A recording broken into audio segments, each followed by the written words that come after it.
supaya first time orang tengok ni dia tak terkejut. Okay, bismillahirrahmanirrahim. Assalamualaikum. InsyaAllah malam ni kita akan borak-borak santai, dan malam ni sebenarnya nak menjawab persoalan. Ada orang tanyalah baru-baru ni tentang masalah buasir. So alang-alang orang dah tanya, malam ni kita punya senior BM Kak Aina nak share tentang masalah usus, bagaimana nak menguruskan penyakit buasir, rawatan dan macam mana dia punya full healing within 4.5 bulan. Dan malam ni juga Kak Ana akan share tentang macam mana cara rawatan dan penyembuhan secara long term, dan juga penyakit ni berkaitan dengan sakit saraf, sendi, muscle dan beberapa masalah yang berkaitan lah dengan buasir ni. Buasir dia punya main issue dia. So mungkin Kak Ana boleh start sikit-sikit macam mana? Okay, you guys boleh dengar clear tak? Ke tak clear? Boleh, clear. Ya, yeah, okay. Sebab sekarang ni I baring. Tak boleh dah nak duduk. Okay, kenapa topik sakit saraf, sendi, muscle ni I masukkan juga as sempat nak share malam ni is because bila kita bayangkan kita kena food poisoning, satu hari tu daripada pagi sampai petang kita keluar masuk tandas. Sure badan akan sakit. Badan dari segi otot kita, dari segi kita punya basically sakit satu badan lah. And especially kalau kita terpaksa menghabiskan lebih dari 10 jam dalam tandas untuk membuang. So sekarang Aina nak semua orang bayangkan benda ini berlaku hampir 3 bulan. Okay. Even orang yang kena food poisoning sehari, 2 hari, 3 hari, hari ketiga tu pun dia semua dah komen, ya Allah Aina, tak tahan, penat, sakit nak membuang tu dah satulah sebab kita cerit-berit kan. Sakit badan. Sakit bahagian pinggang, bahagian perut, kaki. Sorry nak tanya, 3 bulan ni maksudnya berterusan setiap hari lah? Setiap hari. Dia, Kak Ina ada share YouTube yang simptom-simptom kolon kanser tu. Ada 8 simptom-simptom kolon kanser. Ini kalau Ayah boleh nak type the link apa or can share later. Dalam tu, one of the things that I bagi tahu healing crisis is cerit-berit 11 hingga 17 kali sehari. Minima 11 kali tapi selalunya 15 kali ke atas. Paling banyak 17 kali. Macam mana Aina boleh tahu? Because I kira. Alhamdulillah waktu tu my memory alhamdulillah masih good. And alhamdulillah maklumat tu masih lagi ada dalam otak ni. Boleh sampai. So dia berterusan setiap hari. Hampir 3 bulan. Dia tak sampai 3 bulan. Dia dalam maybe like 80 plus days lah. More than 80 days but less than 90 days. Every day. Jadi masa lalui krisis penyembuhan tu memang tidur dalam tandas je lah. Literally. Sampai tidur dalam tandas. I'm sure ramai yang among Shonghorians yang mana dah pernah kena healing crisis cerit-berit ni kan, sampai literally kata tidur dalam tandas. Faham sangat lah. Tidur dalam tandas ke, tidur tepi tandas ke, faham sangat dah. So for 3 months macam tu. Orang yang sihat, my downline, physically very strong. Dia buat masak kat rumah, buat baking apa semua jenis berdiri 1 hari sampai malam berdiri semua. Dia kena food poisoning. 3 hari pun dia dah kata, ya Allah Aina tak tahan, sakitnya badan, sakitnya perut. 3 hari. Aina kena hampir 3 bulan. So orang yang sihat pun dah boleh sakit badan. Aina kena tempoh waktu hampir 3 bulan. Dan lagi satu, Aina hidup dengan sakit saraf, sakit badan, sakit muscle, semua joints ni semua daripada 2008. Sebab masalah tulang belakang yang bengkok, skoliosis. Ini pun Aina dah pernah share. So, there are moments throughout my treatment, kena pilih. Nak membuang ke, nak jaga usus ke, nak jaga tulang belakang. Sebab dua-dua pun sakit. So kenapalah orang tanya, kenapa lama sangat duduk dalam toilet sampai boleh tidur semua kan? Because bila dah sakit sangat tulang belakang, tak boleh nak duduk, sampaikan daripada bahagian pinggang sampai ke kaki, cramp, takkan nak terus duduk atas toilet tu. So I will clean up myself, basuh cepat-cepat. Dengan sakit buasanya tu saya cakap kan. Lepas tu tutup mangkuk tandas tu, duduk atas tu. Duduk. Penat. Tidurlah. So that is why I want to talk about sakit saraf juga. Sebab orang yang lalui cerit-berit, sembelit. Sembelit lama duduk dalam tandas kan. Akan tiba masa badan dah tak tahan, akan sakit badan, akan sakit saraf, akan sakit tulang belakang, akan sakit kaki, akan sakit tangan. Kalau dah nak kena cuci 11 kali hingga 17 kali. Banyak yang Nasha ni personal, but I want people to understand. Because benda-benda ni orang segan nak cakap. It is something yang macam terlalu peribadi, but at the same time, bila kita tak tahu pasal maklumat-maklumat ni, bila kita kenal ada orang puasi, kita kenal ada orang sembelit yang teruk-teruk, kita kenal orang yang setiap kali membuang rasa nak perut, stomach cramps, kekejangan perut tu sampai boleh pingsan, kita tak boleh nak faham tau macam mana susahnya nak hidup dalam keadaan macam tu. So, okay. Kak Nina, you ingat tak lagi apa your downline tanya? Basically dia kenapa? Dia pun buasi juga kan? Kak Nina? Mic tak on. Okay, this person aku pernah jumpa dia. Dia came into my life ada masa in the beginning of PKP. So masa tu dia kata apa ubat untuk buasi yang teruk. Cakap tahu teruk. Cakap teruk tu macam mana? Dia cakap pasal nanti dia nak rasa nak pergi kat office tu macam kerja tu susah, sakit all the time, tak boleh naik motor dengan husband dia, tak boleh jalan-jalan sangat. Dia cakap tahu. Dia cakap betul lah dia describe macam tu. So dia kata kalau dia buang air besar, dia punya buasi tu keluar macam berbiji-biji. Keluar berbiji-biji. Okay, tapi Alhamdulillah lepas dia makan our product, dia ada banyak improvement sebenarnya. Banyak improvement dia. Cuma not after 2 years kan, dia nak, faham tak, dia geram. Dia kata tak benda dia boleh ambil sekali harung, hilang sekali harung. Sebab benda tu semua dah better, much better. Yang tu semua dia nak sekali harung hilang. Tu yang dia cakap. Tapi dia kata kadang-kadang bila datang buasi tu, rasa the whole body lemah. No. Yeah, that's the thing. What I'm going to share tonight is not only pengalaman Aina, tapi pengalaman downline Aina. Yang dia jadi minat nak cuba produk sebab apa yang Aina lalui. Sebab dia kata dia buasi. Dia cakap macam tu je. So Aina buasi je macam mana? So mula-mula tu susah nak suruh dia bercerita. So Aina fikir okey lah, since dia segan sangat nak cerita, baik Aina bercerita dulu.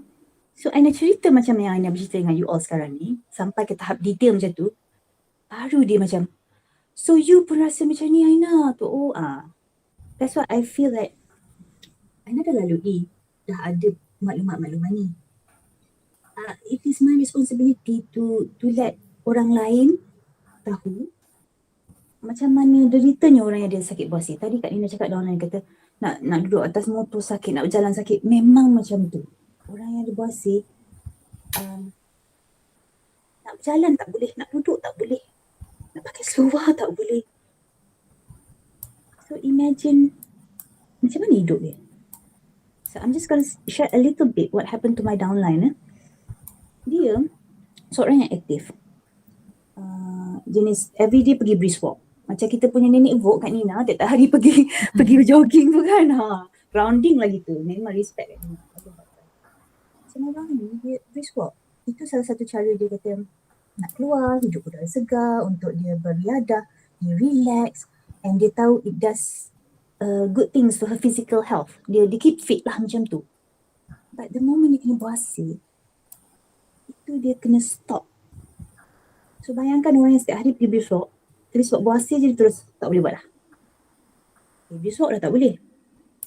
Buasi makin teruk. Macam dalam Kak Lina lah. Duduk sakit, jalan sakit. Habis tu macam mana? Baring aje lah. Baring aje lah. So when you were someone yang very active, suddenly you kena dipaksa untuk baring sepanjang masa, sebab kalau you bergerak je you sakit, it affects your emotional, your psychological, your spiritual tau. Macam dalam Kak Nina juga. Exactly. Macam Aina juga. Exactly. Sampai bila macam ni? Tak habis-habis lamanya. Ya Allah sakitnya, tak tahannya. you lose hope. So when she found out my condition improved, in fact dia datang jumpa, Aina baru habis first cycle. And itu pun yang macam Aina cerita kat you all kan, daripada berat badan 42, 1 bulan, lebih dari 1 bulan tak makan apa-apa, zero food, 100% Shuangho products, tak makan apa-apa sebulan. This is what I want to highlight. Orang yang nak baik pulih buasi dalam masa, my track record 4.5 bulan. My downline dalam masa 8 hari ke 10 hari. I always get confused dengan dia. Daripada berdarah setiap masa nak membuang, tak membuang pun keluar darah. Both Aina sendiri, downline Aina, stop pendarahan lepas paling kejap 8 hari, paling lama 10 hari daripada start perawatan. Aina intensif, downline Aina tak intensif tau. Dia hanya ambil set perut 2 ke 3 set sehari. Lactobacillus dia pun tak banyak. Dia ambil pollen, dia ambil linzi, tapi semua very little. Tetapi healthy healing habits dia, lagi disiplin dari Aina.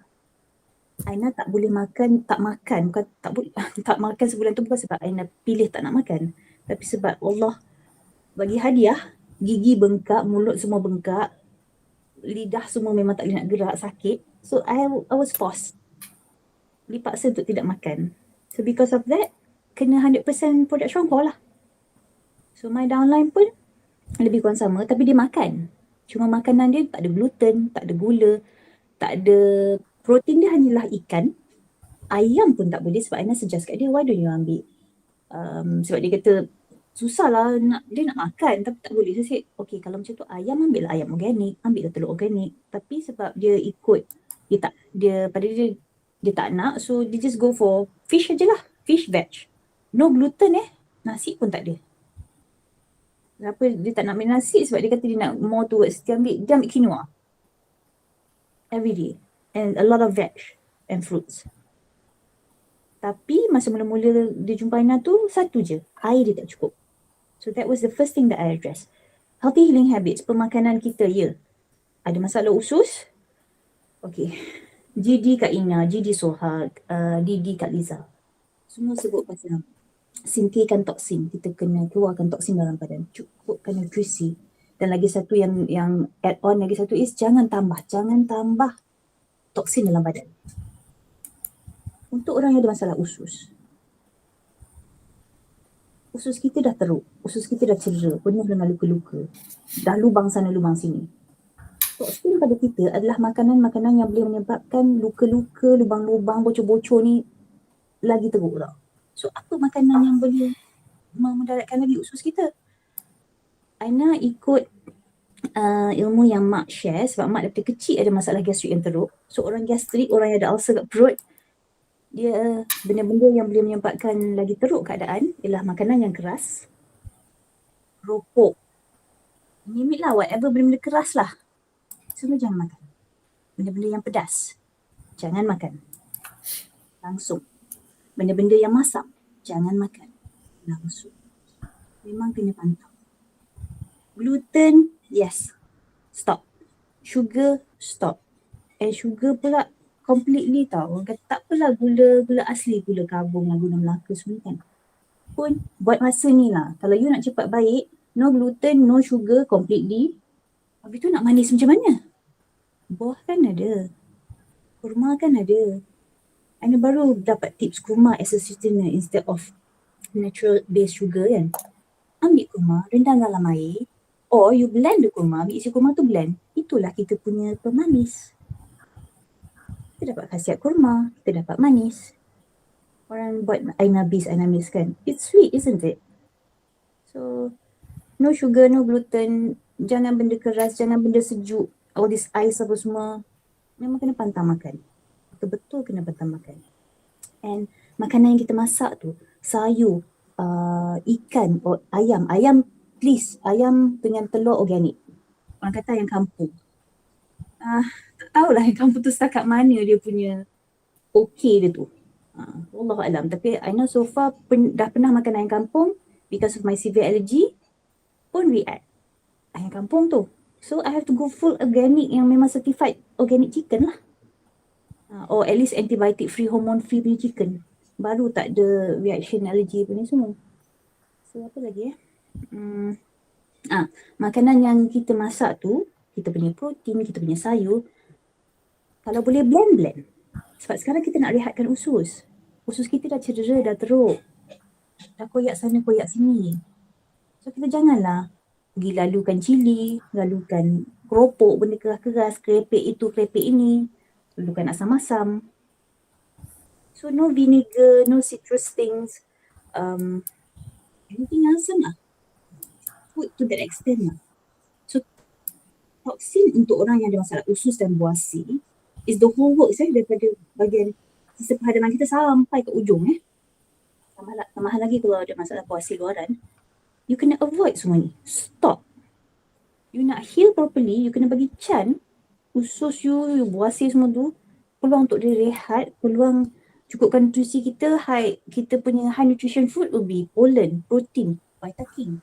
Ini kena ambil super dose lah. Super dose trainer. Minimum 6 a day lah. Kalau boleh 8. Pollen sebanyak yang boleh lah. Aina alhamdulillah rezeki dapat makan sampai 1 kotak sehari pollen. Protein paling banyak Aina ambil 8-10 paket. Tapi paling sikit 8 tau. Vitamin 6. Apa lagi What else kita punya produk yang nutrition yang all this. So we need to fiber serat memang kena lah. Fiber memang kena. Lactoberry memang kena super dose. Minimum berapa? 1 kotak ke atas. Tengok keadaan you. Kalau you memang ada banyak alahan, you memang sembelit horror ni memang nak baik cepat kan?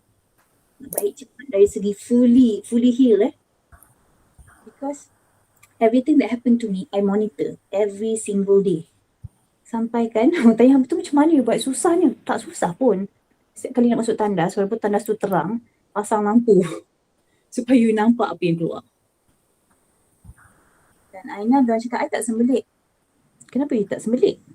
Kalau dia cakap dia buang air besar hari-hari, dia cakap okay, you dapat tak all 6? Orang Shuanghu faham lah all 6 ni apa, pembuangan yang ideal kan. So pada Aina, my definition of tak sembelit, number 1, memang confirm mesti kena buang hari-hari. Kalau you makan 3 kali memang kena buang 3 kali lah. That's my barometer. Number 2, yang keluar tu paling kurang kena 4. Dapat 4 daripada 6. Sebab kalau dapat kurang daripada 4, pada Aina, untuk diri Aina dan juga untuk siapa-siapa yang tanya Aina, how do you know you tak sembelit? Bila boleh dapat 4 ke atas. Kalau dapat kurang daripada 4, sembelit. That is me. So that's how I measure. I ukur keadaan badan diri I, and that is what I've been duplicating to my downline yang alhamdulillah berhenti pendarahan dalam masa dia 8 hari. Rasanya dia lagi cepat daripada I. Dia baru cakap amazing Aina, dah stop bleeding. Yang punya lama dia lalui, yang jenis yang tak boleh buat apa sampai dia lose hope lah. Sampai rasa macam, apalah hidup macam ni. Sampai bila nak macam ni. So, that's how I know. Sebab every single time yang pergi tandas tu, I monitor, I check. Okay, I am starting to get my healing crisis. Tapi tak apa, I will do my very best. So, daripada ukuran-ukuran inilah yang Aina boleh tahu, okay, I tak sembelit daripada bila sampai bila. I dah 100% tak ada langsung simptom-simptom kanser usus, because yang first untuk develop adalah sembelit dan last untuk pergi adalah sembelit. Which is like interesting and yet not shocking, tidak mengejutkan. Sebab kita pun faham dan tahu hampir kebanyakan penyakit-penyakit degeneratif ke apa ke, ni perut puncanya, sembelit puncanya. Nak baik cepat memang kena habit hidup sihat dari segi pantang makan tu. Kalau boleh completely tak ada solid, that's the best lah. Maknanya makanan kita macam makanan baby lah, semua blend-blend. Kalau nak makan juga ayam seketul tu, pastikan ayam dan ikan tu lembut selembut-lembutnya. Sebab dalam badan perut kita ni dah banyak sangat cedera. Jadi kita nak bagi dia ada peluang. Dia macam ni lah luka dekat tangan. Kita bubur green tea. Tapi pada waktu yang sama kita duduk tenyeh cili. Pada waktu yang sama kita duduk lalukan benda-benda yang keras. Kita lalukan kita pun rah limau atas luka tu. Walaupun ada green tea, tapi kita buat benda-benda yang lagi mencederakan. So it's like macam you nak baik pulih tapi you juga masih terus merosakkan. So buat masa sementara waktu ni di peringkat permulaan ni, you stop. Jangan tambah benda yang boleh membebankan lagi usus kita.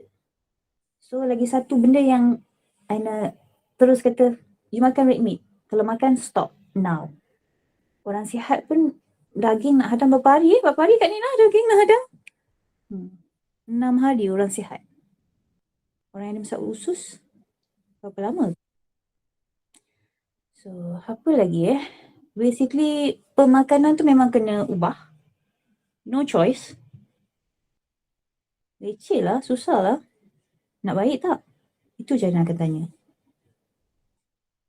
Yang mana dah dengar banyak perkongsian since last year, I'm jenis yang I just straightforward je. Because I dah, Perdana is like, truth hurts. Kebenaran tu memang menyakitkan. Tapi kalau tak ada siapa bagi tahu apa yang benar, sebab nak jaga hati kita kan. Sedih lah. I would rather someone say something yang benar tapi menyakitkan Aina. I would rather orang bagi tahu daripada kita tak tahu. So for me, kalau orang tanya, Aina akan be upfront cakap, I direct je. I bagi tahu, I say it as it is. Kalau you nak terasa ke apa, itu you, it's not on me. I just nak sampaikan je. Sebab you tanya I atas dasar you nak jawapan. You tanya I atas dasar you nak selesaikan masalah you. So I bagi you jawapan yang boleh menyelesaikan. I tak kata jawapan ni akan buatkan you happy, buat you relax, oh tak susah you. No. Jawapan ni memang menyakitkan. Tapi ianya berbaloi. Berbaloi. I just had a online meeting dengan my latest downline. Dia sakit teruk lah. So same approach, I just bagi tahu secara jujur dalam as gentle yang boleh. But at the same time I said, mana kita nak? Kita nak terus kejap baik, lepas tu sakit balik, baik, sakit balik. Ataupun kita fight, kita lawan, kita berjuang betul-betul, sakit sangat-sangat untuk satu jangka waktu. Lepas kita dah betul-betul berjuang ni, tahan dan hadap, minta doa itu yang utama. And kita dah lalui semua tu, sakit-sakit semua ni. Lepas tu kita baik. Baik dalam kadar jangka masa yang lama, dalam kadar yang dah boleh makan semua benda yang lain. Mana nak? Tak ada benda yang berbaloi dalam hidup ni senang. Things that is difficult, it is worth it. Dan Aina cakap dekat online ni,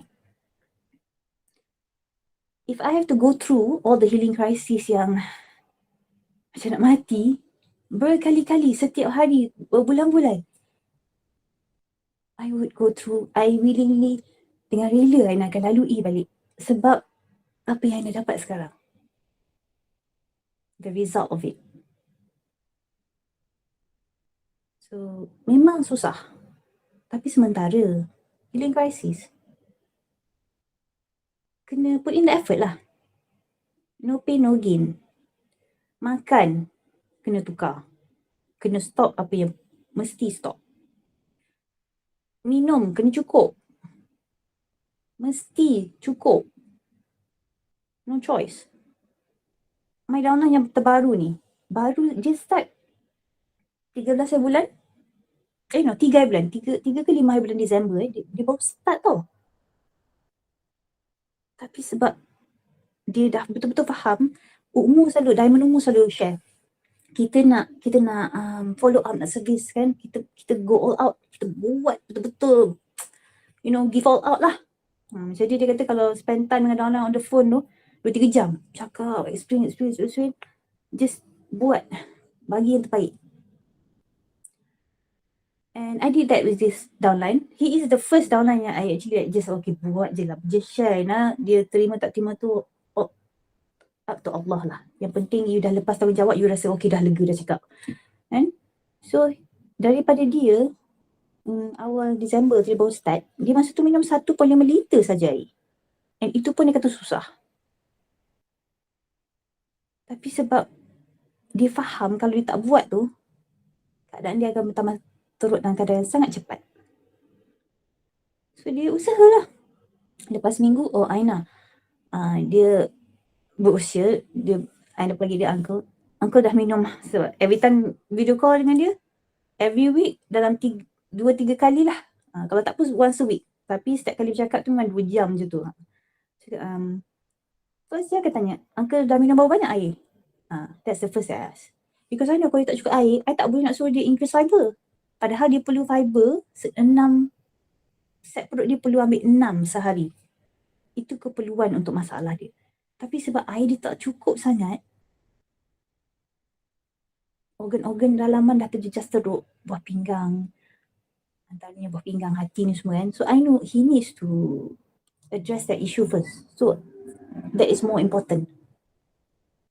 Bila dia dah cukup air baru, okay uncle dah boleh tambah 2 set.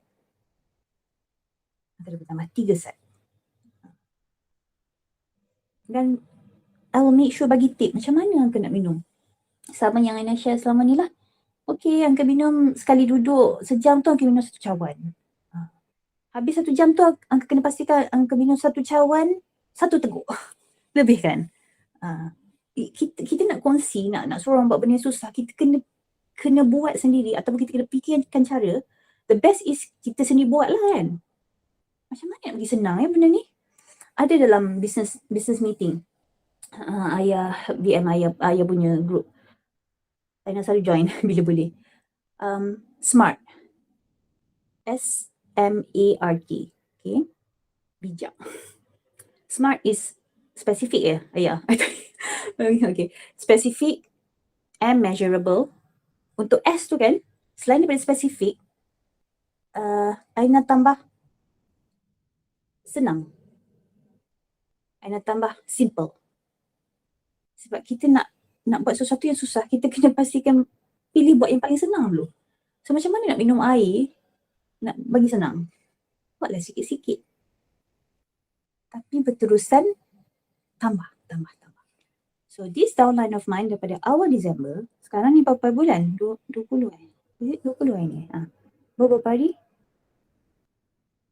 Betul, 20. 20 kan? So dalam belas hari lah kan? Kalau tak silap 5 bulan kot dia start.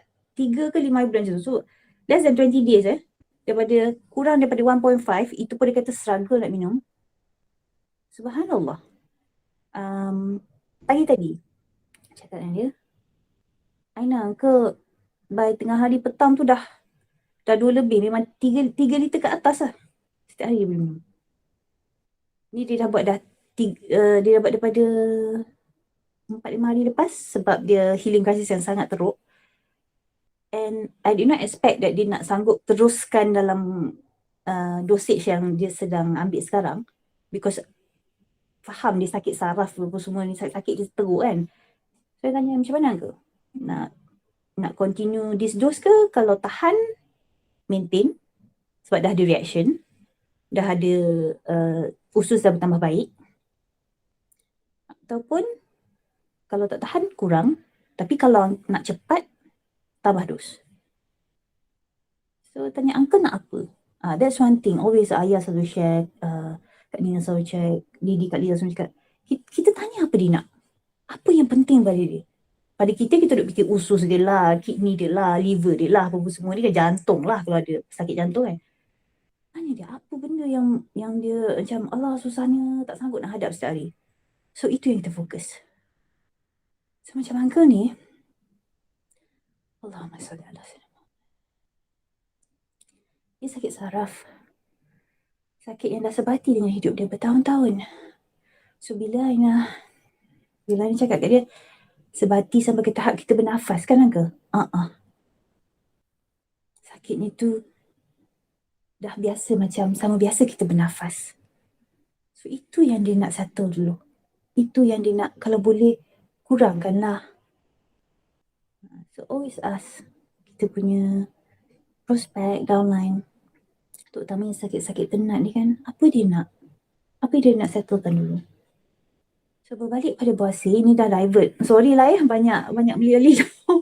I just hope whatever I share berikan lebih clearer picture lah untuk sesiapa yang mendengar hari ini dan yang bakal mendengar. Because I have a few downlines. I baru bagi tahu short notice. Diorang pun, Aina sorry tak boleh join but I would love to. Nanti share link please, I nak dengar. Kan, those of you gonna listen nanti. Aina nak yang tak tahu apa tu Bossy, tak tahu betapa merani ni Bossy. Sekurang-kurangnya malam ni hopefully boleh faham lah bersikit merani ni orang Bossy. So kalau ada mak kita, bapak kita, kakak kita, anak kita, nenek kita Bossy, please understand. Give them the space to treat themselves, untuk jaga diri mereka. Kalau kita tak mampu nak bantu pun, jangan tambahkan lagi kesakitan dan kepedihan mereka. Mereka dah sakit. Kenapa kita masih lagi nak harapkan? This always happen to the kaum-kaum wanita lah or even para ayah. Selama ni pesakit yang menjaga keluarga. Tapi bila time dia sakit, ahli-ahli keluarga yang lain dan duduk satu rumah tu masih lagi mengharapkan pesakit tu untuk terus jaga keluarga. Salah tu. Salah. Kalau kita tak boleh bantu nak jaga dia, sekurang-kurangnya bagi dia peluang untuk jaga diri dia sendiri.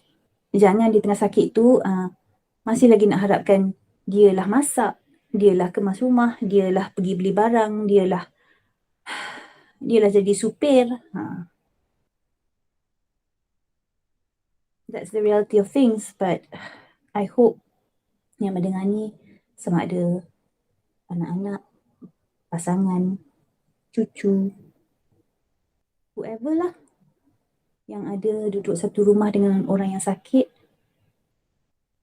sekurang-kurangnya bagi mereka ruang untuk jadi orang sakit. Maknanya mereka tak perlu dah nak fikir pasal baju nak kena basuh, nak kena ada makanan semua. Let them rest. Okay, apa lagi nak cakap pasal Bossy? Pak Nina, anything else? Ayah, kalau you nak boleh playkan pun boleh juga. Then I can, kalau ada orang nak tanya soalan melalui for my recording tu, then can straight away to the point lah. I takut I lalu pula kan, kesian you all. Okay, boleh. So tadi Kak Aina ada share a few audio. I tak tahu which ones yang tu dulu. Main je daripada. Main je, insyaAllah. Sekejap, I nak test dulu satu kalau dia. I dah tak berapa nampak ni and also my body is shaking, so tak apalah. Kalau ada apa-apa soalan and any one of you can jawabkan, please do. Okay. Okay, I have to off camera. Okay. So, jom kita dengar recording. Sekejap. Tak dengar pula.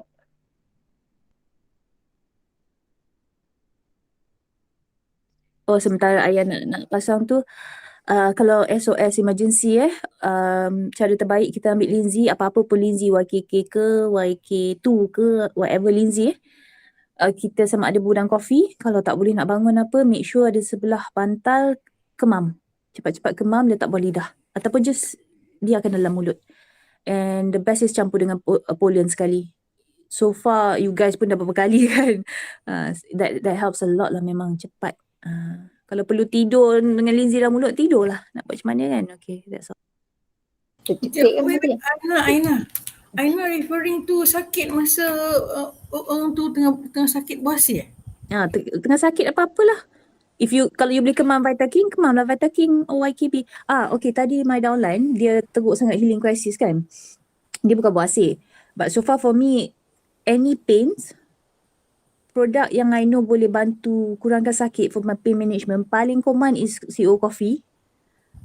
Tapi I tak pernah lagi kemam CO Coffee.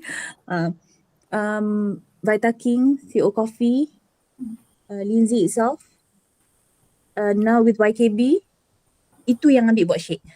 So my downline dia kena sakit teruk kan.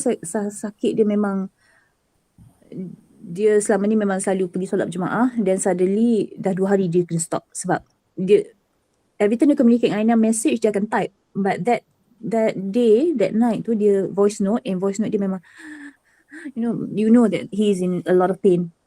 So anyway, I immediately suggest kat dia ambil YKB, Vitaking, ambil dua. YKB, Vitaking, protein I sudah ambil 4 sebab ratio protein dengan Vitaking, 1 Vitaking 2 protein kan. So I sudah ambil 2 Vitaking, 2 YKB, 4 protein. And I suruh dia masukkan YK sebiji dengan pollen 2 paket buat shake minum. So he did. And dia kata, and I said kalau lepas sejam masih sakit, buat lagi 1 round. And so far masa Aina kena teruk sakit apa semua tu, lepas 3 round lah dah boleh tidur. So my downline did that. Dia senyap lama, tak ada communicate. Tanya how are you uncle, how are you, tak jawab. So dah 3 hari lepas tu, which is pagi tadi, dia macam mana uncle? Apa cerita? So cerita lah. Dia buat. And immediately lepas tu dia kata tak lama tu dia rasa kurang sakit, dia bertidur. And then by the time dia bangun tu dah okay dah. Dia dah tak sakit. Boleh bergerak, boleh jalan apa semua lah. So that's pain management. Ini Didi Kak Liza share. Masa dia tengah kena teruk tu. Dia kata ambil YKB. Dia suruh ice warm. I tak ingat nak cakap macam ice warm. Dia kata ice warm, YKB, Vitaking, minum sikit-sikit. Sebab masa tu memang Aina tak boleh nak telan. Satu mulut bengkak. Lidah pun tak boleh nak gerak. Gigi, the gusi bengkak sampai gigi tu macam, you know when your teeth just keep on pushing to your lips and your inner mouth kan, memang sampai sakit tau. Pipi dalam. Sebab gigi tu macam like faham kan? Ayah tahu lah sakit gigi. Ayah tahu sangat-sangat bila dah sakit gigi. So ini bayangkan satu mulut, semua gigi sakit. And I cannot telan. Telan je, bersedak, kemudian batuk sampai tak boleh nafas. Setiap kali telan. Masa tu lah Kak Liza kata, okay, you buat YKB, ambil Vitaking, protein rasanya. Lepas tu minum, buat sesuam macam tu, minum pelan-pelan, setakat mana yang boleh telan. And then, tanyalah, kenapa YKB? Kita ni macam, salah YKB, Vitaking tu dia faham lah juga. So Kak Liza kata dia macam umur sakit gigi, dia macam efek ubat bius. Bengkak tu masih ada. I cannot, masih lagi tak boleh nak gerakkan lidah. Tapi you senam je. So tak ada sakit lah. You boleh tidur. Which is Allah Akbar. Memang it was like I think about 2 jam lebih macam tu. Sampai dah minum round ketiga baru macam okay. Boleh dah tidur. Tapi bengkak tu bengkak lah. So that's what I shared with my downline tu lah. Nak cakap efek ubat bius. Dia pun macam okay lah. So bila kita boleh tidur Aina, and then bangun tu bila dah tidur, always bila sakit kan, bagi masa untuk badan kita rehat. So make sure kalau tak boleh nak tidur pun baring dan usaha untuk tenangkan diri. Nak zikir ke, nak dengar ayat Quran ke, dalam kadar yang kita tak perlu buat apa-apa tau, tenangkan diri. Some people kata okay, nak tenangkan diri, solat ke, baca Quran ke apa, but if you nak cakap pun tak boleh, nak nafas pun susah, so pasanglah ayat Quran sepanjang masa. That helps. Nak bantu bagi sabar, nak bantu bagi tenang. 24 jam sehari pun 24 jam sehari lah. Itu yang membantu Aina lah dan membantu keluarga Aina so far. Whenever we're sick, ayat Quran pasang. All the time. Malam pun pasang lah. Tapi slow kan sikit lah. Melalut dah pula. Okay, sorry Ayah. Okay. So jom kita try dengar audio ni. Sekejap. Cuba korang dengar. Boleh dengar tak? Boleh dengar? Dengar ke? Perlahan sangat. Very low, yeah. Okay, but I think more or less like that lah. In terms of Tak boleh. tak apalah, because memang masa tu pun I push myself because duk fikir kesian pula orang tu kan, kita dah lalui, so kita faham desperate kan.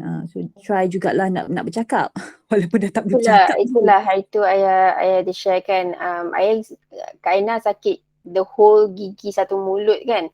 So I can imagine lah sebab ayah sakit hari tu satu je gigi. Tapi ayah kata ayah punya sakit tu sampai tak ingat apa. Rasa macam kalau dah memang buat appointment, dentist tu tinggal tak boleh walk in je. Dia kena, kalau kita tengah sakit sekarang, kita kena buat appointment for the next day.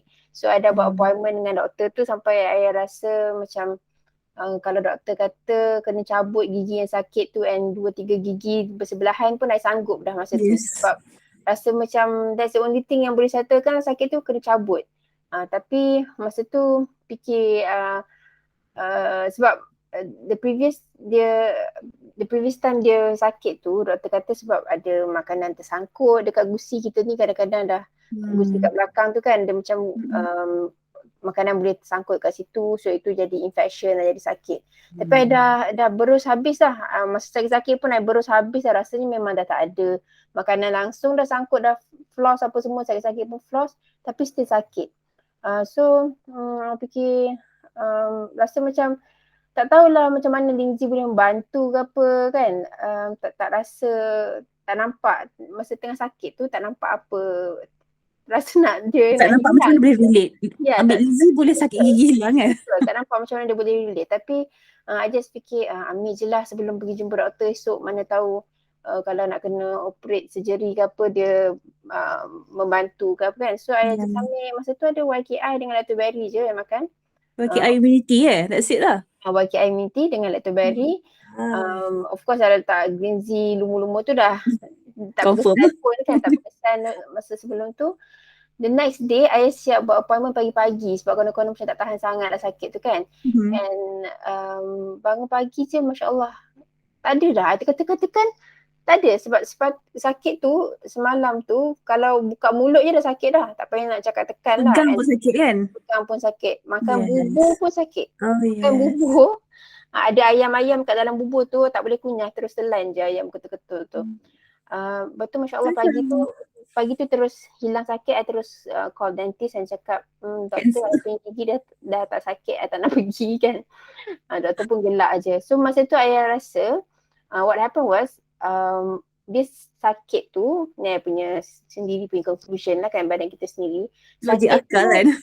Sakit tu rasanya sebab memang ada makanan tersangkut sebelum tu and then dia jadi ada infection, so dia sakit. So bila dah bersih kan, dah keluarkan semua tapi dia tak baik-baik lagi. Sakit tu masih ada. Maksudnya bengkak tu masih tak surut. So I think that's where YKI dengan Lactoberry works masa tu adalah untuk kuatkan immune system kita untuk melawan jangkitan kuman tu. Yes. In fact, when you talk about pasal bengkak ni, I remember rasanya kalau tak Diamond Nazri, adik dia, Azhar. Either one of them lah. I remember them, one of these two guys cerita, dia macam masuk paku termasuk kat dalam kaki dia. So, the paku tak berapa sakit sangat, tapi it's sort of like they just continue makan Lindsay, lama-lama kan paku tu keluar sendiri tau. It was like the body has the ability to push it out. Sebab dia kata nak tarik sakit, something like that lah. And I was like, wow, amazing. Tu lah memang macam amazing tau. Dia ambil Aina, dia ambil apa Ustaz Aina? Dia kaki dia tu cucuk paku. And then macam termasuk dalam something like that. So dia makan Lindsay lah pada dia. Okay, apa-apa makan Lindsay je lah kan, immune system. So the body has the ability to, when foreign things, whether it's infection ataupun benda yang solid, you termasuk something, dia akan perlahan-perlahan akan yes, dia akan bengkak.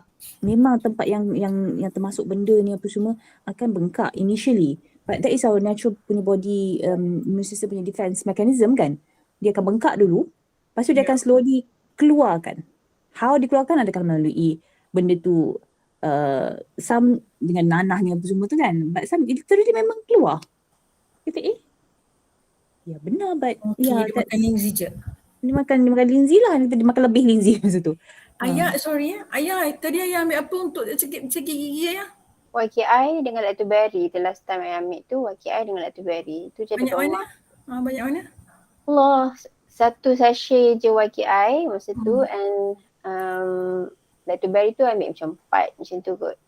Itu pun after I dah bersihkan lah. So I just nak bagi tahu lang mungkin yang kes Abang Nazri tu magic lah kot ataupun mungkin paku tu susah nak keluar sebab tu dia tak keluarkan paku tu. Tapi I rasa kalau kita ada macam masalah sakit gigi ayah tu, macam ada makanan tersangkut ke apa, it's better kita bersihkan dulu, keluarkan dulu apa benda yang kita boleh keluar. Tapi kalau dia still tak baik-baik, that's when kita ambil. Address the infection. Ya, maksudnya kalau ayah tak bersihkan gigi tu betul-betul, ayah fungsi saja mungkin lambat baik kan. Habis Nazri tu tadi paku tu besar mana? I can't remember lah, but when I heard, because dengar face to face kan, dia cakap, suddenly like few days later, sikit-sikit betul dah hilang. Nanti let me find out lah. Whether is it Nazri ke Along ke, is either one of these lah anak Kak Liza. I remember dengar kat sofa tu dengan dia. Betul ke macam Ya, sebenarnya dulu orang pernah share dia dalam gusi dia tercocok something, ada benda tercocok. Kena keluarkan tak boleh. So masa tu dia sapu greenzy je. Dia sapu greenzy dan benda tu terkeluar. Memang kita rasa macam betul ke pakcik ni cakap kan. That's why it's amazing. And then there is one case, ada this young boy, very very young boy, dia bawa dia naik lori. Dia naik lori, dia bawa lori, and then sebelah dia is the Kelendan. Assistant. Kelendan tu his worker. So Kelendan tu bawa lori, dia duduk sebelah. Sekali bila lori besar. Sekali masa nak turun bukit, brake putus. So bila brake putus, si Toki ni, this young boy tertoki, he took over, they switch places. Macam mana dia took over tak tahu. Brake putus kan, budak tu panik kan. Dia took over, he took the lorry. Lorry tu terbalik. And lorry besar tu terhempap dia punya waist downwards tau. Dia terhempap waist downwards, teruk sangat. Dia cakap teruk sangat. They waited for the apa tu datang, something tu datang nak angkat lorry tu ke apa-apa tu datang. Lama. What, 1.5 hours macam tu. So by the time the lorry was taken away from him, dia punya badan ke bawah tu semua dah tak boleh pakai dah. Dah apa nama dia? Dah paralyzed. Bukan paralyzed, dah hancur dah. Dah tak ada dah. Okay, ni dah tak ada. Okay, memang this boy till now memang dah paralyzed. Okay, cuma the amazing thing is that dia minum kopi. Dia minum kopi not because of anything to heal him pun. Dia memang ada orang kaki palsu pun. Okay. So dia minum kopi untuk apa? After accident maksud. Dah lama. Okay, dah lama after accident. So dia minum kopi untuk something because mak saudara dia sibuk nak susu kopi. Dia minum saja minum. Later dia tiba-tiba he appeared in our meeting dengan bapa dia, dengan mak dia, dengan bini dia. Kita pun surprise. Kenapa dia masa dia datang tu, the whole group terkejut. Kenapa this boy datang? Okay. So dia datang, dia nak cerita. Sejak dia kata selepas dia minum kopi je ni, kopi je. Selepas dia minum kopi, dia cakap kencing dia tak hitam. Tiba-tiba, baru kita kencing hitam. Selama-lama tu dia kencing hitam pasal kidney dia was damaged. During that thing. So that time dia tak discuss dengan siapa pasal tu. Dia diam je. Dia very young boy kan. Very young boy. Tiba-tiba dia makan easy, dia kata kencing dia tak hitam. That made him ni tau. That's why him to become assurance ni. And then lepas tu because dia kencing tu tak hitam, dia cakap dia teruskan minum kopi. Then dia cakap kenapa untuk hitam, don't Ablana explain because mungkin ada linzi sudah cleanse the kidney. Itu belum YKK tau, just coffee kan. So he nak try the YK Ganoderma. Tak banyak pun. Dia try pergi derma, minum dalam kopi for a while, and then lepas tu dia rasa dekat tepi bawah untuk dia dekat somewhere, bawah somewhere on thigh, satu hari gatal sangat dia cakap. Gatal sampai gatal kat situ tau. You tahu tak, scratch, ada benda keluar. Benda tu ialah serpihan daripada dia kena hempap lori dulu. You tahu tak? Subhanallah. Kita pun macam, ya Allah. Ya. Kita macam tu tak dapat nak explain macam mana pula. Macam nak explain macam mana pula serpihan. He didn't know serpihan lori anyway. Saya yang benda tu sering gatal keluar. Kali tu keluar a piece of something. Okay? But So, agaknya bila your body dah immune system dah okay strong, agaknya. dia akan keluarkan benda yang tak patut ada.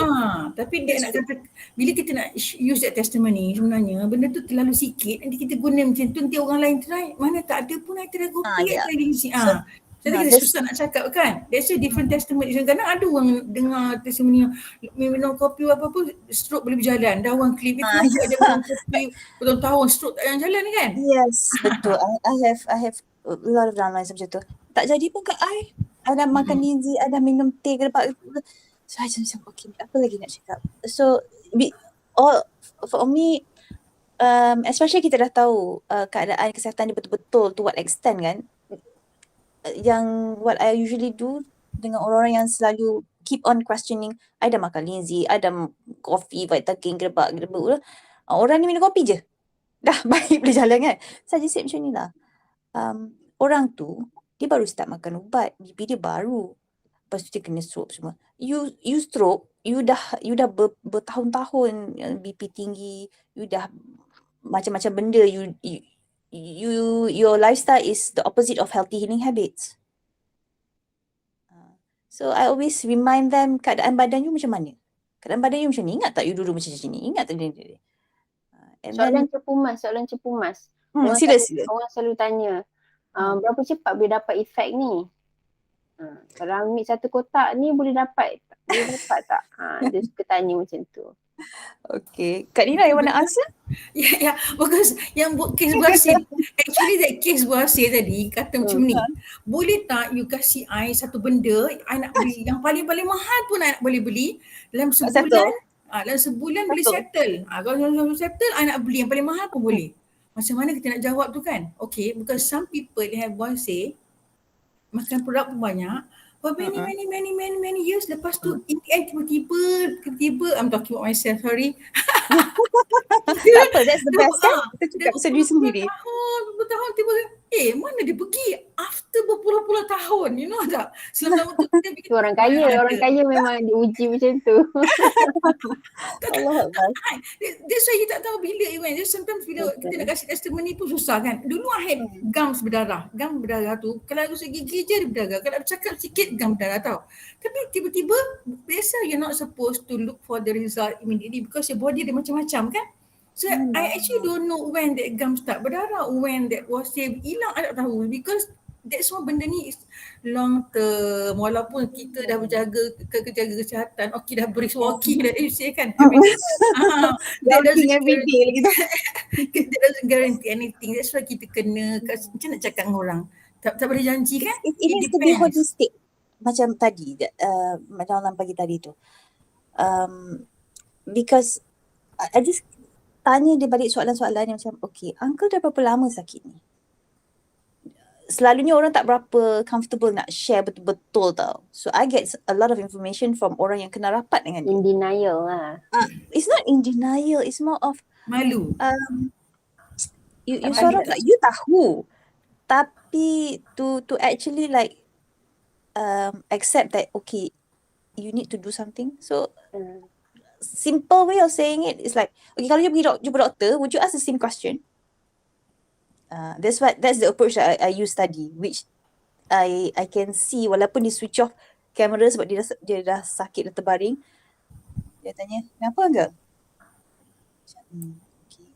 I just macam ni, okay, kalau you tengah sakit, and then sebab ramai orang, the deciding factor of diorang nak continue or not ambil produk semua, banyak akan jenis excuse macam mana tau. Oh, I nak pergi bercuti. Nantilah I buat overhaul. Oh, I ada exam. Nantilah dulu. Oh, anak I nak kahwin. Nantilah dulu. You know, benda-benda macam tu. So I said, boleh je. Okay. Would you go to the hospital? You dah sakit macam ni. Would you go to the hospital? Terus doktor kata, you kena buat operation sekarang. Adakah you akan guna alasan yang sama? So that's why it's best. Kadang-kadang kan, orang tak nak cerita sebab pada dia rasa macam, buat apa nak cerita everything yang not good about inside my body kan. So that's why my approach now since simptom-simptom colon cancer tu sampai sekarang, I would, kalau orang tu macam susah sangat nak cerita, so macam in denial seperti kata Ayah tadi, I akan share setakat mana yang apa masalah yang ada similar, ataupun I akan share sehabis-habis biar dia tahu yang bahawa you are not alone in this. And I always use the term, we are going to go through this. We will manage it together. Supaya first, dia tak rasa dia keseorangan. Maknanya, kita di sini untuk bantu dia, tapi dia kena beri izin untuk kita bantu. So, dia kena, macam mana? I don't know how to say it. But basically, it's like that lah. Would you ask the same question kalau you pergi jumpa doktor? Would you Kena ask the same izinkan lah, izinkan dia kita. kena memang kita kena cari jalan nak push the button yang supaya bagi dia izinkan prospek kita, downline kita pesakit tu izinkan untuk Dia jadi cabarannya bila banyak sangat persoalan tapi tak masuk-masuk pun lagi. itulah. Kan? Tu dia kata Asal. nanti tunggu cuti, tunggu apa nak bagi. Betul. Sebab takut sangat healing Dengan healing crisis crisis tu. benda tu keluar, tapi tak takut benda tu duduk kat dalam, tak keluar-keluar. Simple explanation yang selalu I bagi yang buatkan orang either dia okay lah serah diri ataupun terus takut tak nak. I either way it's okay. It's okay sebab penyakit tu disimpan. Like all this Chinese distributor yang dah bernama agak senang je. Tak apa, you tak mau Lindsay, tak apa. I bawa balik ini Lindsay. Itu sakit, you simpan. I akan guna the same approach. Lebih kurang cara mana yang tengok jugalah kita punya downline prospect ni. Boleh, you tak nak go through healing crisis ni. You kena faham, you sendiri pilih, you nak simpan masalah dalam badan ni. Dan I tak nak you pilih untuk simpan, dan I tak nak nanti I jumpa you balik sebab you datang, I need the product. Pada waktu tu, yang sekarang ni you rasa kopi you tak nak start pun, okay, sebiji Lindsay pun pada you macam, Allah mahal lah Aina. Tak apa. You tak nak makan tak apa, I tak rugi apa. Tapi I tak nak yang, kenapa I nak bercerita kat you sekarang sebab I tak nak 5 tahun, 10 tahun, 20 tahun, which is what's happening now, dah lebih 20 tahun. Masih lagi dengan Johor kan. I tak nak 20 tahun akan datang, you sampai-sampai datang kat I need your help. You rasa keadaan badan you masa tu nanti macam mana? Makin baik ke makin tak? Sebab I tak nak bila datang nanti, you datang minta tolong, YK2 sekotak pun tak cukup. Sebulan, 2 bulan pun tak cukup. Paling-paling kurang setahun. Sebab I said, Aina tahu keadaan usus Aina teruk. Sebab Aina tahu rawatan Aina lalui walaupun dah orang kata, ya Allah banyaknya, you dah baik lah Aina. Dah 100,000 lebih. Itu hanya cukup supaya Aina tak terus tenat. Sebab I only did 3 pusingan daripada 6. 6 adalah yang paling sikit. Kalau ikut Prof Chen, dia kata selalunya 12. Dia ikut month. But for me, it's a matter of satu pusingan tu yang patut dihabiskan sebulan, I tak dapat habiskan sebulan, so I habiskan dalam sebulan setengah. So I patutnya, kalau betul-betul keadaan badan yang daripada lahir ada macam-macam masalah, this is where pesakit tu dia kena sentiasa diingatkan keadaan badan you sebenarnya macam mana? Keadaan badan you teruk mana? Boleh you nak makan sikit-sikit, you jamin ke apa yang you makan nasi ni semua tak ada bahan-bahan racun? Macam kat Go Diamond Kak Ina kata, boleh you nak makan sayur banyak-banyak, sawi satu mangkuk 5 kali sehari, boleh. You dapat serat tapi you juga dapat racun, melainkan yang ambil organik. So, Ada orang tanya itu kejap ada orang tanya itu bila kita cadangkan dos macam Kak Aina ambil intensive nutriment macam-macam, Lindsay, Polen, Butterking semua kan, so kita list down everything. Dan dia kata boleh tak nak ambil one by one, bulan ni ambil protein, bulan depan ambil fiber, bulan depan lagi ambil Dr. Berry pula. dia tak nak ambil the whole set lah kira. Okay. Tanya dia balik. This is what I've been using. Kadang-kadang tak sempat guna pun dia sendiri jawab. Sebab dah kesedaran tu dah, the ilmu dan kesedaran tu dah ada. Macam ni, tanya dia balik. Boleh. Dengan syarat, boleh tak you makan ambil nasi je? Tak ada ayam, tak ada sayur. Boleh tak? Boleh tak you pakai baju je, tak pakai seluar. Tak pakai pakaian dalam. Kalau yang perempuan tak pakai tudung. Ataupun pakai kasut, pakai satu je. Boleh tak? Kita try to relate analogy yang simple macam ni. Boleh tak you guna tangan you, guna satu jari je? Boleh tak? There is a purpose kenapa the combination of the product ni. There is a purpose. Sebab kita sebenarnya, kita bina penyakit kita. Nak kena ambil serat.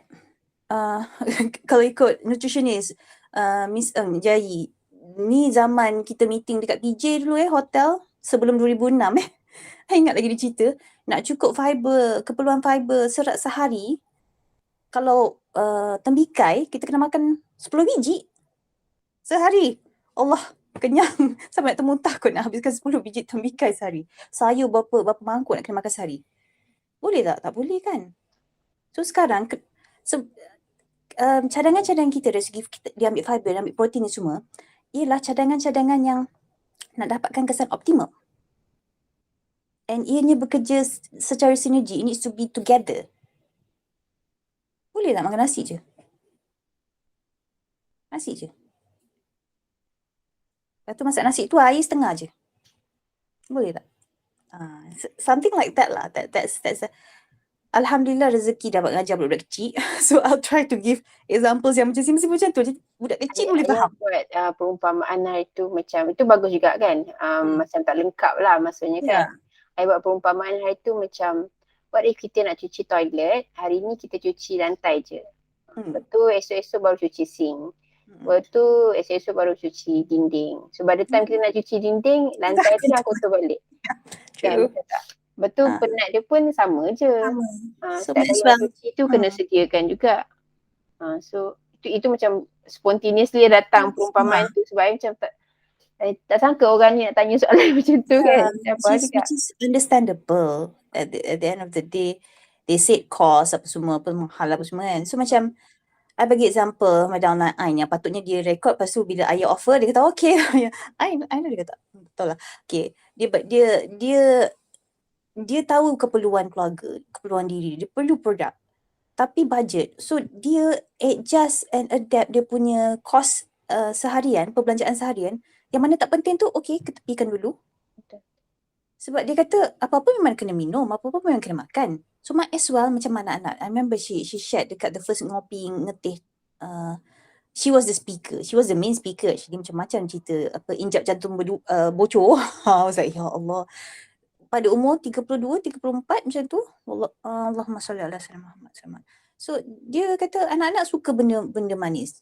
Suka all this apa gula apa jelly bean ke apa. So dia buat comparison, you spend duit untuk anak you, bagi dia benda gula-gula ni semua, might as well bagi lactoberry. So when I hear her tips macam tu, I terus yalah, kenapa orang tak nampak dari segitu. So this is where tugas kita lah. Kita dah dapat tips macam tu daripada Ain. Macam Ain dia kata, pergi keluar minum 5 beranak, RM10 habis duit. Baik dia buat kopi. Harga pun sama, masa RM2 kan sepaket 5 orang, 5 paket. So RM10. Dapat minum tu, confirm dapat minum. Dapat khasiat Lindsay. And dapat sihat. It's a matter of, sekarang ni kita nak create the awareness.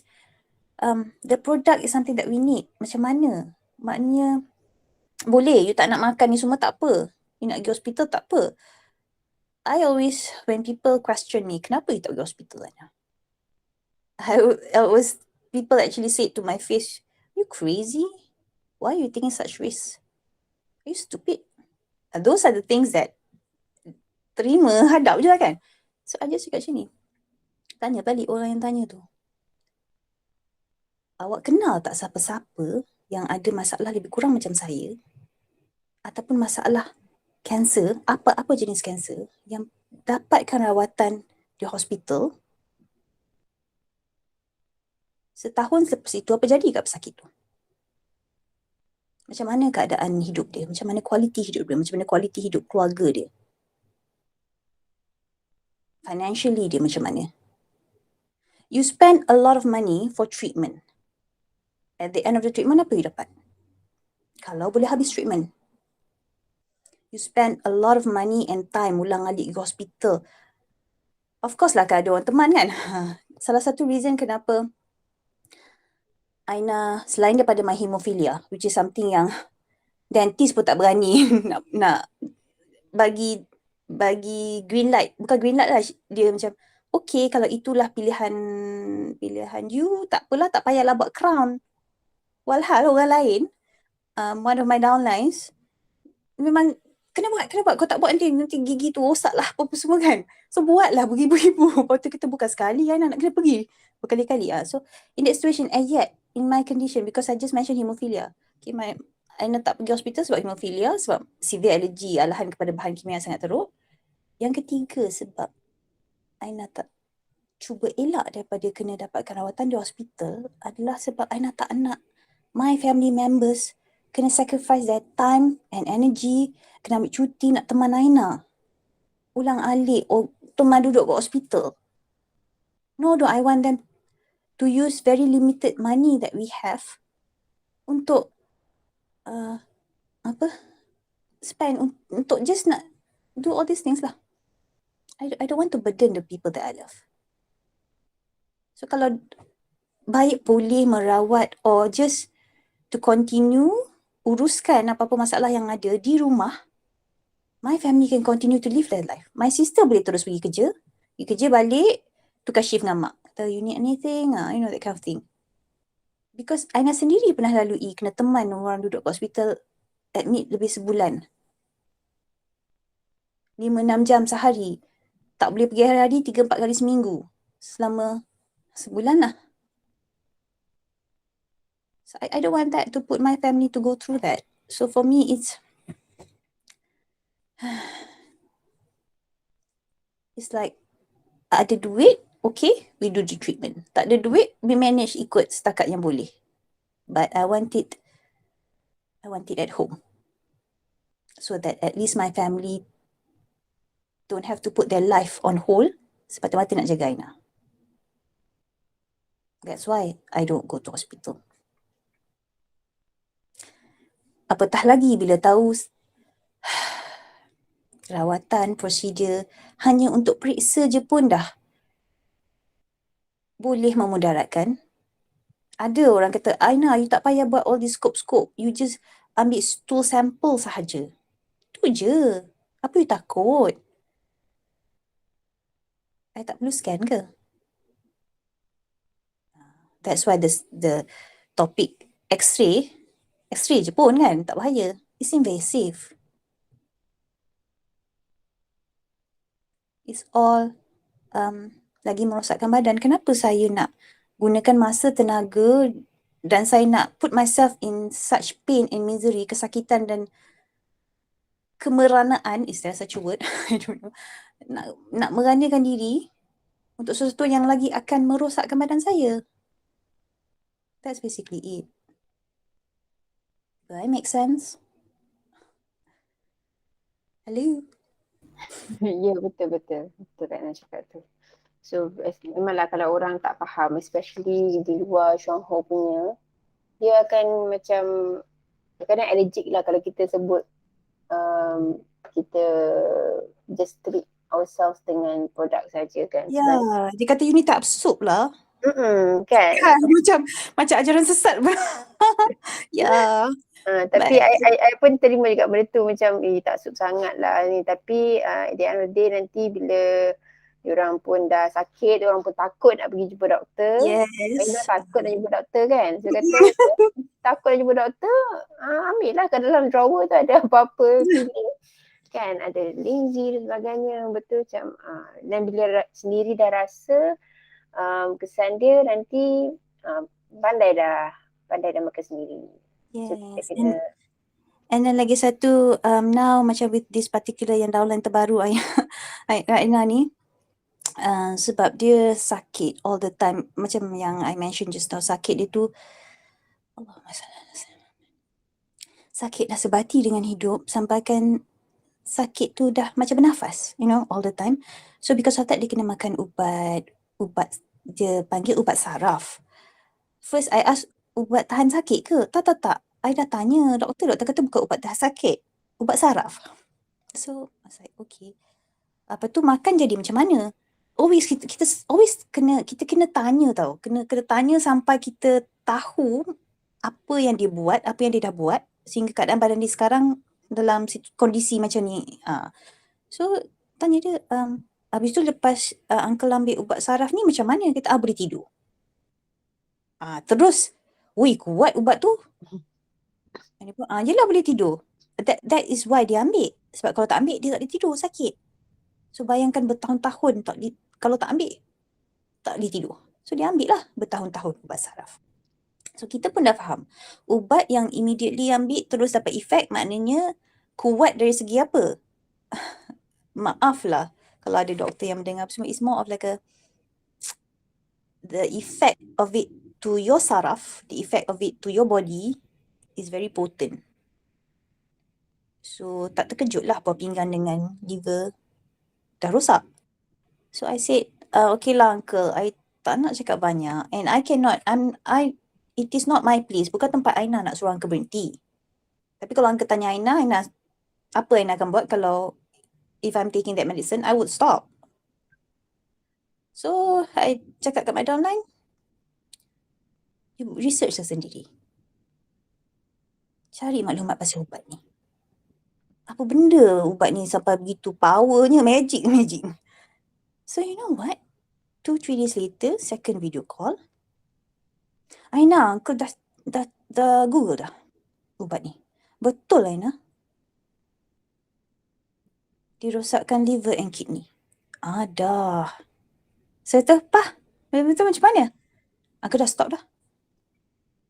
Tapi dia masih sakit kan? So immediately I say, okay. Sebab itu adalah sesuatu yang macam mana masalah, this is what I've been trying in terms of my approach. Okay, you ada masalah jantung ke, buah pinggang ke, apa-apalah How's your daily things? You makan macam mana? Benda asas, which is all the fungsi-fungsi asas badan setiap hari kita buat.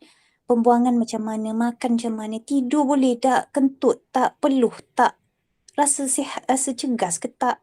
So kita yang Aina buat so far lately ni, banyak Aina guna daripada angle tu lah. Tanya benda-benda ni. Kalau mana-mana fungsi-fungsi ni dah terjejas, itu yang Aina akan straight. Okay, you susah tidur, sakit. Okay, sekarang kita you dah buat pilihan nak stop ubat saraf tapi you masih sakit. You perlu tidur. Kalau you tak tidur, you tak rehat nanti lagi teruk keadaan badan. Tunggal langgang jadi habis kan. So, okay. Malam tu cakap habis dekat pukul 11.30. Lepas ni, terus buat ambil Vitaking, protein. I know his body punya condition how bad. At the same time, risau juga dia kena healing crisis. So I said, Aina tak berani nak suruh banyak-banyak. Tapi Aina tahu keadaan badan uncle patut ambil sampai 5 ke 6 paket Vitaking. So for now, untuk sekarang ni kita nak test. For me it's more like I want to test badan dia macam mana. Boleh ke tak reaction ke, apa ke, cukup air ke tak, apa semua. Ni masa 1.5 liter So kita start satu dulu. So next 2 days, VC. Macam mana? Oh Aina, lagi sakit malam tu. So it's okay, maknanya sebab dia dah tak makan ubat kan. So it's like fully 100% dengan Vitaking. So, okay, lagi sakit, boleh tidur lah. Dia adalah kena ambil tungku apa semua. Saya say, okay, maknanya tidaklah makin teruk daripada zaman dia makan ubat tu. Saya cakap, okay tak apa, continue je dulu. I cukupkan air dulu sebab I tahu kesan one of the healing crisis Vitaking yang sangat-sangat common is tak cukup air kan. So I make sure air dia kena cukup dulu. Selagi dia tak cukup air, selagi tu maintain at 1. Kata kalau you nak dapat kesan Vitaking, nak tambah naik kedua, ketiga, air kena naik. So bila dia dah boleh naik air, baru tambah Vitaking. Baru tambah. So it is best kita tanya benda-benda yang things that most people take for granted. Makan dia selera ke tak? Dia boleh buang ke tak? Dia boleh kencing ke tak? Dia kentut tak? Dia berpeluh tak? Keluar angin, all these things lah. Kalau benda-benda ni pun dia dah terjejas, imagine macam mana seksanya hidup setiap hari. So those are the things that I would, for me, try my best to address. At the same time, kena ingatkan dia selalu, kalau benda-benda macam ni pun you dah affected, macam mana kita nak baik pulih yang besar-besar ni? Dia kecil-kecil pun tak boleh nak seimbangkan, nak normalkan. Sebab sekarang ni dah tak normal. So, and always, it's your choice. I boleh bagi you cadangan, nasihat, bimbingan, tapi at the end of the day, awak yang kena lalui semua ni. So, awak pilih nak yang mana. Kita bagi tahu dia dua-dua senario. Kalau dia nak cepat, dia kena lalui healing crisis. Tapi cepat. Kalau dia nak lambat, slow, sakit. And kalau kita sendiri pernah lalui healing crisis yang teruk, share. Kongsi dengan mereka to let them know, tak adalah teruk sangat. That's what my downline say, you punya lagi teruk lah, Hina. Dia ingat dia dah teruk dah macam lose hope already lah. Lepas bila dengar cerita macam, yours is worse than mine. Macam, it's like that lah. Okay, dah. I just nak tambah lagi sikit kan, bila orang cakap kita taksub sangat tu, sebenarnya kita bukan taksub kan, tapi kita dah at least kita tahu apa pilihan yang kita ada, and this is actually one of the pilihan. Kebanyakan orang kat luar sana dia tak tahu pun ada pilihan selain daripada consultation dengan doktor tu kan. So and then ada yang pergi satu doktor, lepas tu dah bulat-bulat ikut cakap doktor tu. Macam contoh saya pergi sakit gigi tu, the first doktor saya pergi, dia kata ni memang kena cabut. Dia suruh makan antibiotik seminggu, lepas tu datang balik. And then bila pergi second doktor, of course saya tak ambil lah antibiotik tu. Sebenarnya dah bagi tahu dah doktor, I tak nak makan antibiotik, tapi dia bagi juga. Dia kata kena. So second doktor dia kata actually kalau you tak nak cabut pun, boleh, just make sure you kena make sure tak ada makanan tersangkut lagi dekat celah-celah gusi tu, dia cakap. So kalau kita tak tahu ada pilihan lain, alhamdulillah sampai sekarang gigi tu masih selamat sebab alhamdulillah. masa sakit tu memang tak kisahlah cabut, nak cabut lah doktor, tapi bila dah baik tu kita fikir balik, nak cabut ke tak nak. Kalau cabut nanti, sebab doktor yang second tu dia kata ni kalau cabut risky sebab dekat dengan saraf lah apa semua. So bila kita dah sihat, dah tak sakit tu, bolehlah kita berfikir secara rasional. Masa tengah sakit memang kita tak boleh fikir secara baik sebenarnya. Sebab tu kalau orang dalam kita tengah sakit, kita kena faham lah orang sakit ni memang tak boleh fikir dengan betul. Kita kena guide dia, kena ingatkan banyak kali. Kena cakap kat dia sakit ni sementara saja kan. Kena kadang-kadang tengah sakit dia tak kisah apa-apa, buatlah apa-apa sebab nak macam contoh kadang-kadang kita gatal, kita sanggup garu sampai sakit ya. Just to hilangkan rasa gatal tu. Sama juga dengan sakit. Kalau kita sakit sangat, kita sanggup buat yang lagi sakit to overcome sakit yang tu. That's macam kita alhamdulillah, one of the things yang very common orang katanya, tak apa ke campur-campur ubat doktor, ubat tahan sakit ke apa semua. Alhamdulillah kita we can secara jujur dan selesanya kata boleh, tak ada masalah, campurlah. Kalau you tak tahan sakit, ambil lah ubat tahan sakit. Alhamdulillah sebab you ambil Linzy sekarang, you ambil ubat tahan sakit tu, Linzy mampu untuk minimalkan kesan ubat sakit tu. Maknanya kalau sebelum ni ubat sakit ni you tak ambil Linzy, you ambil ubat sakit sentiasa ambil ubat sakit, you tahu buah pinggang rosak, hati rosak. Jadi sekarang ni you dah ada Lindsay, you tengah healing crisis, you tak tahan, ambillah ubat sakit tu. Sebab Lindsay insya-Allah antara fungsi-fungsi dia bantu fungsi buah pinggang kita, fungsi liver kita untuk singkirkan bahan-bahan kimia ada dalam ubat tu. Jadi we can get both benefits, ke faedah daripada dua-dua side. So that's one thing yang buatkan it's easy, bukan senang tapi lebih memudahkan kita bila kita nak share. Tak ada pantang larang dia. So that is also the apa ni, Ain dia kata macam production hormone ni, dia kata something like macam ikut suka. Nak bagi baby tu macam tak ada limit. Rasa nak bagi banyak, tak memudaratkan, that kind of thing. Ikut suka. Bye-bye kalau pergi jumpa sinsir tu, dos untuk baby macam it's you jadi worried lah. Because you know it is safe. Safe in a sense sampai ke tahap tak ada overdose. And we know that when there is a need, dia perlu kita incorporate alopati, rawatan berasaskan kimia, kita boleh. Sebab Lindsay membantu untuk terus protect kita punya liver, kita punya immune system, kita punya kidney, all these things kan, dia has that ability. So dia tak adalah kita makin tak ada buffer tau. Same case ni tau, orang selalu tanya pasal vaksin and all these things kan. It's kalau you tahu you ada risiko ambil vaksin, kalau boleh elak dia tak ambil, pilihan masing-masing. But kalau you rasa you terpaksa ambil. But at the same time, prepare yourself. Prepare. I know I will react dengan kadar yang sangat kuat, tapi tak jangka sebegitu kuat.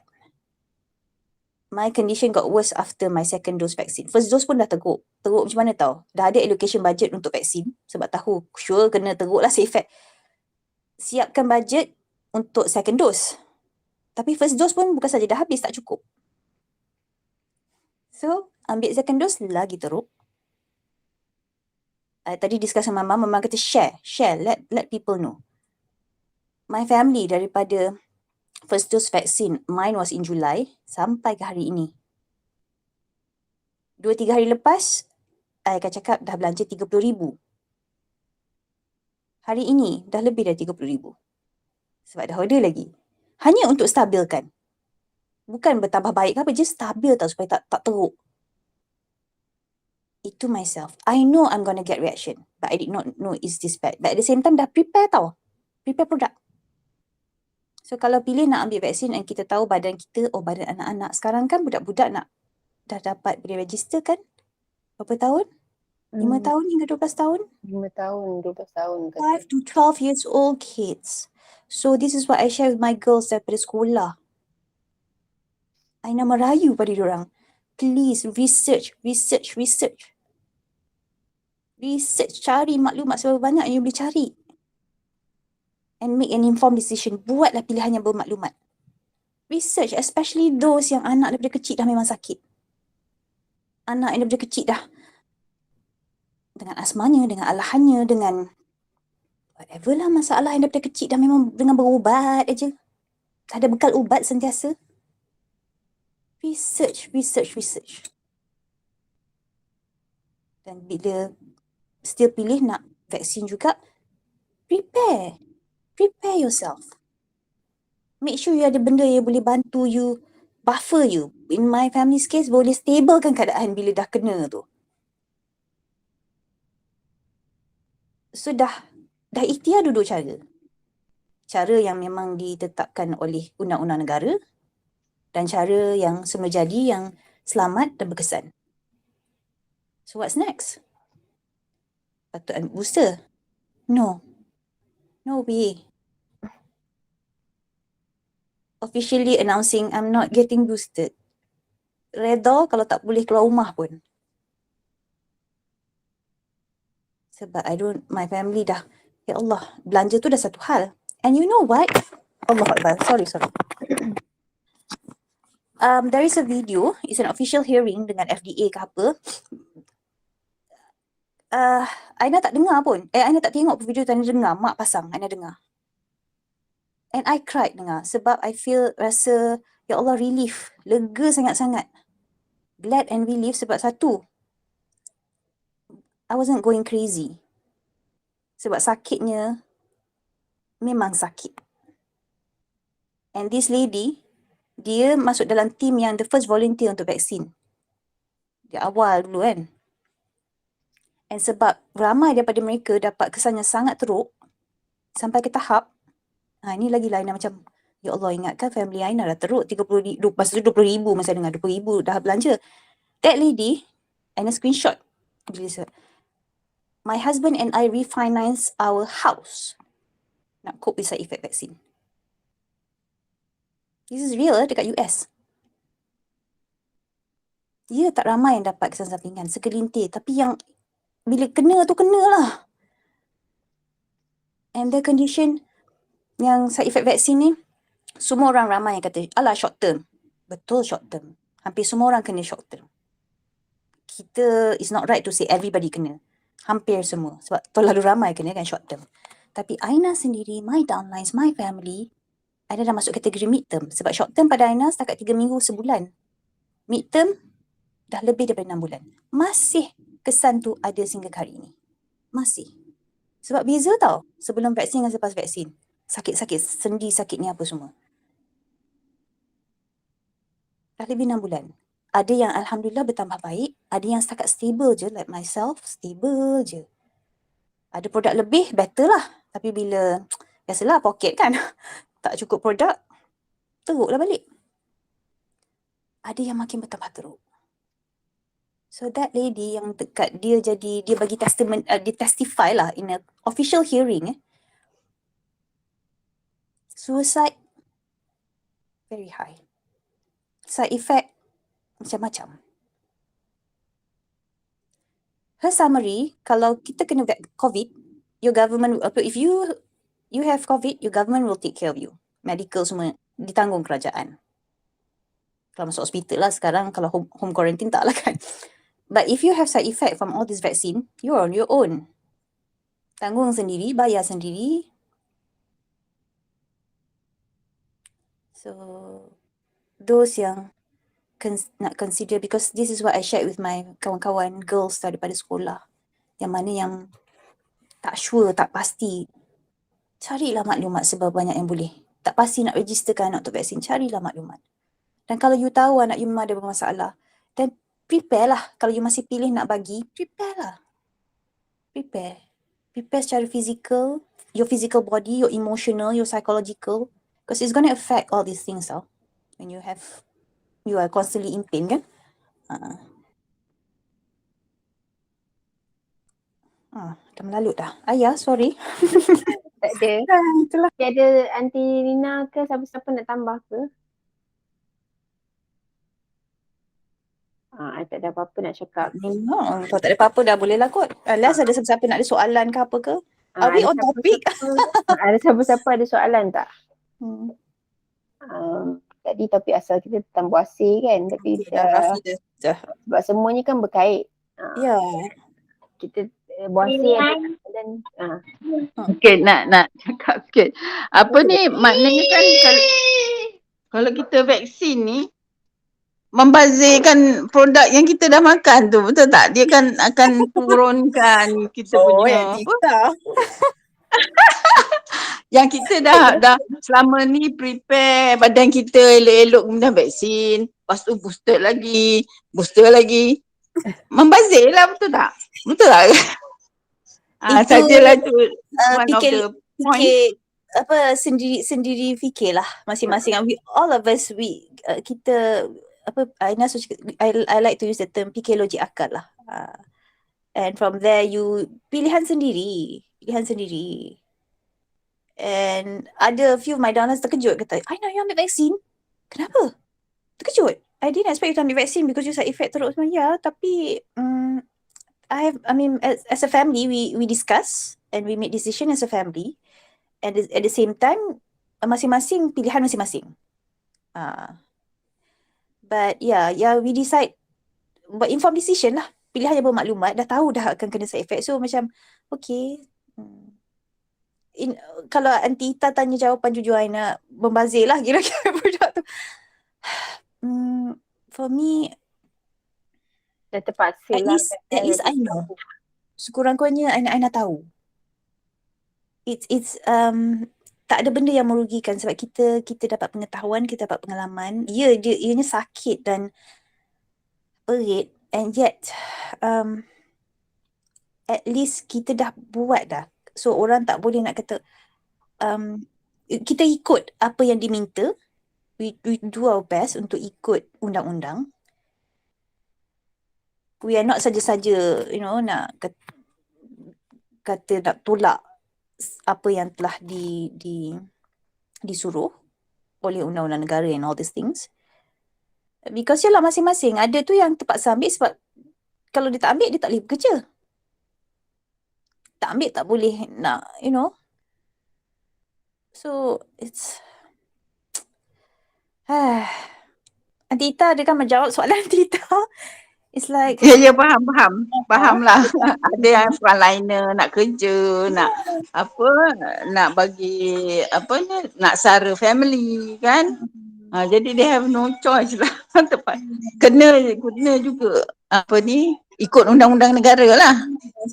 And at the same time, alhamdulillah, because what happened recently, certain people dia push, dia vocal dan dia push untuk for the for the booster not to be compulsory. And alhamdulillah dah announce pun kan. Dah announce Dah announce, nanti I share kat group. Khairi dah. I terus alhamdulillah, ya Allah. Duk fikir ni lah nenek-nenek vote kita ni, my mom 60 years and above kan. Tak kisah vaksin apa, dah terus February nanti you are full your vaccine status dah tak ada kan, tak valid. So risaulah juga kan. Lepas tu bila now there are people who push kata jangan buat dia sampai kena. Jangan paksa orang, because there are people like me, memang dah tahu badan memang dah tak elok, and confirm memang kena lah. Sama juga dengan a few of my downlines, kata I tak nak ambil booster, I dah tahu badan macam ni kan, nanti apa jadi. So alhamdulillah so far yang dapat latest video tu tidak akan wajib lah, tapi akan galakkan kumpulan-kumpulan yang comorbidity yang lebih 62 tahun semua. Alah, vaksin pun tak wajib, hanya digalakkan, tapi tak kasi kita buat macam. At the same time, kalau you pilih tak nak vaksin, you have to make sure you ada your own protection, you ada your own Sebenarnya pelindung. betul lah. Kerajaan ni buat vaksin untuk semua sebab Yes. yelah tak semua macam kita kan, bukannya ramai orang syahur. Ada orang yang memang tak ada apa protection langsung, of course yang kena ambil, tapi sepatutnya dia tak dijadikan compulsory lah. Patutnya kalau kita dapat tunjukkan kita punya alternatif kan. Yes, and it's proven, it must be scientifically proven. These are the things kita kena consistently. Ada 20 tahun kan. Adakah penat? Penat memang penat, tapi macam lately ni jadi tak penat sebab yang orang yang sama 20 tahun duk cakap benda yang sama kan. Dia pula yang I nak kena ambil ni. I nak orang ni dia kena yang selama ni kita ingat takkanlah dia nak terbuka hati, dan suddenly bukan saja dia terbuka hati, dia terus serah diri, that kind of thing, like very very proactive and positive about what we share. So it's like, okay, penat ke? Tak, because it's worth it. Because the awareness is there. Sama lah macam case Ain dengan family dia, Milo. Kalau ada Kak Aina sebut Milo je mesti tuan gelak. Nak cipta kesedaran tu.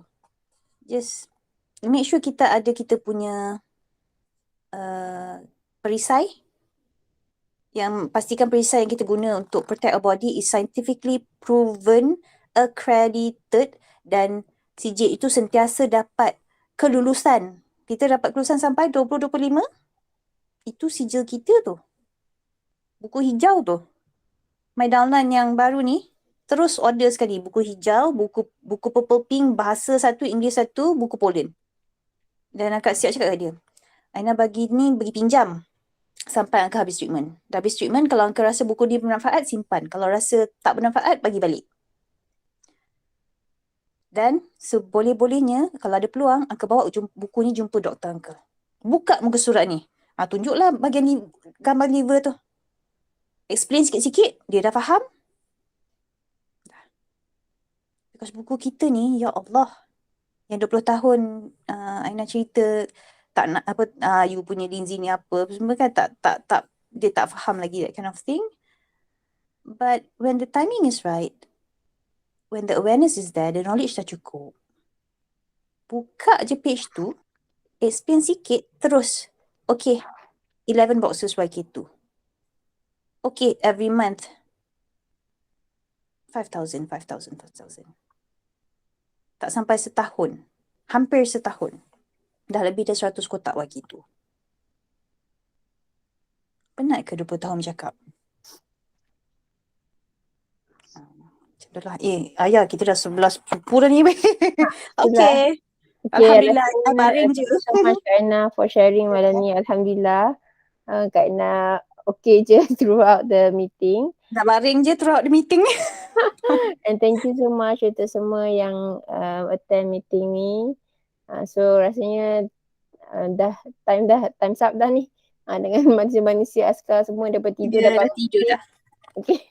Alright. Thank you so much Ayah. Tolong record and those yang attend. Terima kasih. Tak apa, sikit tak apa. Asalkan berkualiti. Jazakumullah khairan. Okay, so thank you so much semua. Okay. Jangan Nak ambil lupa gambar ke? Tak apa ke? keadaan ni buruk Tak sangat. payah. Saya screenshot tapi tak apa nampak. It's okay. Santai je, relax je. Alright. Okay, Assalamualaikum. InsyaAllah kita jumpa. Jangan lupa minggu depan. InsyaAllah. Okay. InsyaAllah. Bye. Thank you very much Kak Aina. Assalamualaikum. Waalaikumsalam warahmatullahi wabarakatuh.